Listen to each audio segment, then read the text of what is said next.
Hello everyone, welcome back to K Guru channel bye निर्मल गुप्ता। बच्चों, आज हम क्लास 8th की गणित सब्जेक्ट की वर्कशीट नंबर 3 सॉल्व करेंगे। सबसे पहले मैं आपको एंट्रीज बता देती हूँ। आपको अपना नाम लिखना है, अपने अध्यापक का नाम लिखना है, दिनांक डालना है 22 सितंबर 2020। तो स्टार्ट करते हैं बच्चों आज की वर्कशीट। और आज की वर्कशीट में हम पढ़ेंगे ऋणात्मक परिमेय संख्याएँ, मतलब रेशनल नंबर्स। ठीक है, तो देखिए स्टार्ट करते हैं आज की वर्कशीट। बच्चों, इसमें कुछ कथन दिए गए हैं। यहाँ चित्र के माध्यम से समझाया गया और यहाँ पर गणितीय रूप में लिखा हुआ दिखाया जा रहा है। तो देखिए पहला कथन है, ईसा ने बैंक से 1500 रुपये निकाले। अब बच्चों, रुपए निकाले हैं, है ना, बैंक से रुपए निकाले हैं, तो उसे गणितीय फॉर्म में किस तरह से लिखेंगे? -1500। ठीक है बच्चों, तो यहाँ पर रुपए निकाले गए हैं तो हमें किस तरह से गणितीय रूप में लिखना है? -1500। बच्चों, रुपए निकाले गए हैं तो माइनस का सिंबल है, और अगर जमा किए जाते तो क्या सिंबल होता? तो प्लस का, लेकिन प्लस का सिंबल हम नहीं लगाते हैं, तो क्या होता? केवल 1500 रुपये लिखे होते। ठीक है बच्चों, अब यहाँ देखिए, पेट्रोलियम की खान समुद्र तल से 120 सही 3/5 किलोमीटर नीचे है ना। कहाँ है? समुद्र तल से नीचे है। तो नीचे के लिए बच्चों देखो यहाँ पर फिर से माइनस सिंबल का प्रयोग किया गया है, -120 सही 3/5। ठीक है, ये गणितीय रूप में आप इस तरह से लिखेंगे, क्योंकि हम पढ़ रहे हैं ऋणात्मक परिमेय संख्याएं। और यहाँ पर जैसे यहाँ देखिए निकाले, और यहाँ पर नीचे है ना, समुद्र तल से नीचे है, तो यहाँ पर हम किस तरह से? माइनस फॉर्म में लिखेंगे। थर्ड इसमें कथन दिया है, दीक्षा के रुपए 1/4 नाली में गिर गए। तो रुपए कहाँ है? उसने खो दिए, उससे तो उसके पास नहीं है, उससे गिर गए, है ना। तो हम गणितीय रूप में कैसे लिखेंगे? -1/4। शॉपिंग मॉल में मेरी मोटरसाइकिल 2 मंजिल नीचे की पार्किंग में खड़ी है। तो बच्चों, कहाँ की पार्किंग में खड़ी है? नीचे की पार्किंग में खड़ी है। तो हम इसे गणितीय रूप में कैसे लिखेंगे? -2। लद्दाख का तापमान 0 से 16 अंश कम था। अब देखिए यहाँ पर कितना दिखाया है? कम दिखाया है। ठीक है, ज़्यादा नहीं है, कम दिखाया है। तो हम इसे कैसे लिखेंगे? -16। ठीक है, ये हमारी कौन सी हुई? ये हुई ऋणात्मक परिमेय संख्याएं। ऋणात्मक मतलब रेशनल। और आप यहाँ चित्रों के माध्यम से भी समझ सकते हैं। यहाँ पे देखिए ये चित्र भी दिखाए गए हैं, इन चित्रों के माध्यम से भी गणितीय रूप को समझ सकते हैं। अब बच्चों हम आगे चलेंगे। उपरोक्त उदाहरण अनुसार परिमेय संख्याएं पूर्ण हों या भिन्नात्मक, ये धनात्मक तथा ऋणात्मक भी होती हैं। बच्चों, धनात्मक आप समझते हैं, धन, और ऋणात्मक मतलब ऋण। ठीक है, ये ऋण का निशान है, ऋण। ठीक है, घटाओ जिसे आप कहते हैं। तो जो परिमेय संख्याएं होती हैं ये धनात्मक भी होती हैं और ऋणात्मक भी होती हैं।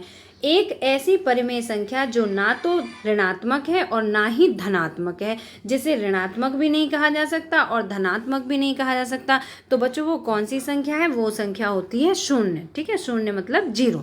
ठीक है बच्चों, नेक्स्ट देखिए प्रश्न पूछा गया है, बताइए -26 बड़ा है या -7। बच्चों, यहाँ पे मैं आपको एक बात बताना चाहूँगी। देखिए 7, मान लीजिए आपके पास 7 रुपये हैं और 26 रुपये हैं, तो आपके पास कौन से रुपये के अमाउंट ज़्यादा है?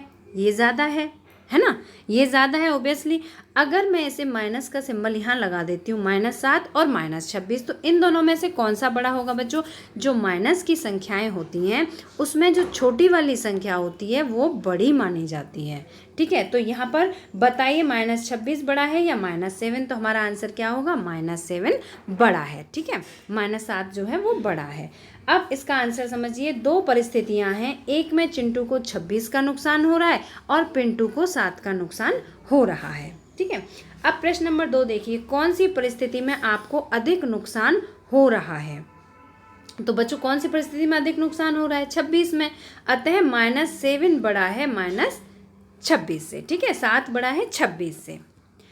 अब आगे समझते हैं। नेक्स्ट देखिए बच्चों, यहाँ पे बस आपको यही समझना है कि अगर माइनस की 2 संख्याएं दी हैं, जैसे यहाँ पे -7 दिया हुआ है और -26 दिया हुआ है, तो कौन सी संख्या बड़ी है? जो छोटी वाली संख्या है वो बड़ी होती है। ठीक है, अब नेक्स्ट देखिए, क्या आपको पता है कि परिमेय संख्याएं ऋणात्मक कब होती हैं? कब? ऋणात्मक कब होती हैं?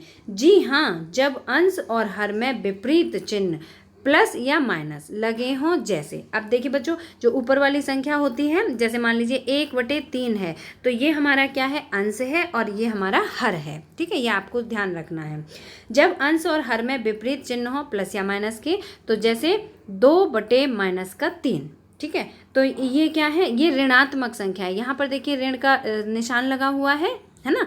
तो ये क्या है, ये ऋणात्मक संख्या है। और दूसरी भी देखिए -5/7, तो ये भी हमारी ऋणात्मक संख्या है। ठीक है बच्चों। अब इसके बाद नेक्स्ट देखिए, आइए ऋणात्मक परिमेय संख्याओं के कुछ अन्य पहलुओं को भी समझें। कौन सी संख्या बड़ी है। अब देखिए यहाँ पर दो संख्याएं दी हुई हैं, ठीक है, दो संख्याएं हैं -5/7 या 5/-7। अब बच्चों आपको बतानी है कि कौन सी संख्या बड़ी है। तो यहाँ पर हम देखते हैं बच्चों, दोनों संख्या ही बराबर हैं। यहाँ पर दोनों संख्या बराबर हैं। अब वो कैसे हैं, देखो यहाँ सॉल्व करके भी समझाया गया है कि देखिए -5/7, ठीक है, इसको ऐसे गुणा करेंगे -1/-1 से। तो बच्चों देखो जब हम गुणा करेंगे तो क्या होगा, ये जो माइनस का चिन्ह है इससे ये माइनस कट जाएगा, ठीक है। तो अब 1 को हम 5 से गुणा करेंगे तो हमारा 5 आएगा।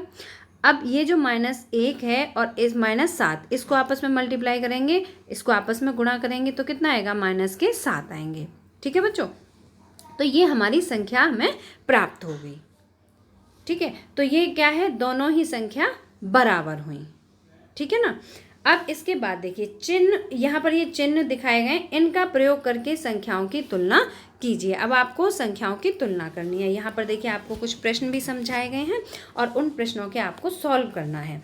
तो पहली संख्या है -2/3 और फिर यहाँ आपको आंसर लिखना है और 2/-3। तो बच्चों आपको यहाँ बताना है कि ये संख्या कैसी है। तो ये संख्या देखिए बिल्कुल सेम इसी तरह से है। ऊपर की संख्या यहाँ पर ऋणात्मक दी है, नीचे धनात्मक है, फिर यहाँ पर धनात्मक है और यहाँ पर ऋणात्मक है। ठीक है बच्चों, तो ये हमारा किस तरह से होगा, ये दोनों संख्याएं बराबर होंगी। तो यहाँ हम किसका चिन्ह लगाएंगे बच्चों, बराबर का चिन्ह लगा देंगे। ठीक है, बराबर का चिन्ह हम यहाँ पर लगा देंगे। ठीक है, अब इसके बाद नेक्स्ट देखते हैं बराबर। वैसे मैं आपको एक बार एक सॉल्व भी करके बता देती हूँ। देखिए इस ऋण से ये ऋण कट जाएगा, ठीक है, ये वाला ऋण, ये ऋण का सिंबल कट जाएगा। तो 3 से 2 को हम अगर मल्टीप्लाई करेंगे तो यहाँ कितना आएगा बच्चों, 6 आ जाएगा, है ना, 6। तो 6/3 आ गया। अब हम इसको भी आपस में 3 को 2 से गुणा करेंगे तो यहाँ कितना आएगा, यहाँ भी 6 आ जाएगा। तो 6/3 और यहाँ भी 6/3, तो हो गई ना बच्चों दोनों संख्याएं बराबर। ठीक है, तो इसलिए हम यहाँ पर बराबर का निशान लगा देंगे।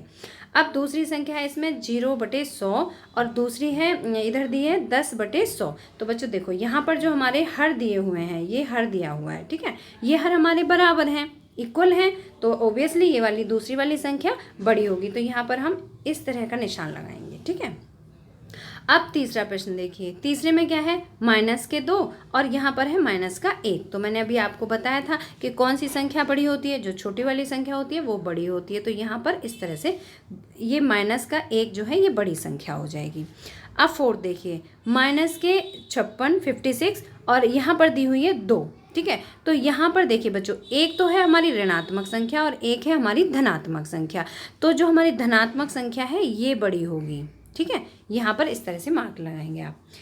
अब 5th है क्वेश्चन, -5/9 और यहाँ पर देखिए इसमें ऊपर धनात्मक संख्या दी है 5 और नीचे है ऋणात्मक, तो 5/-9 है।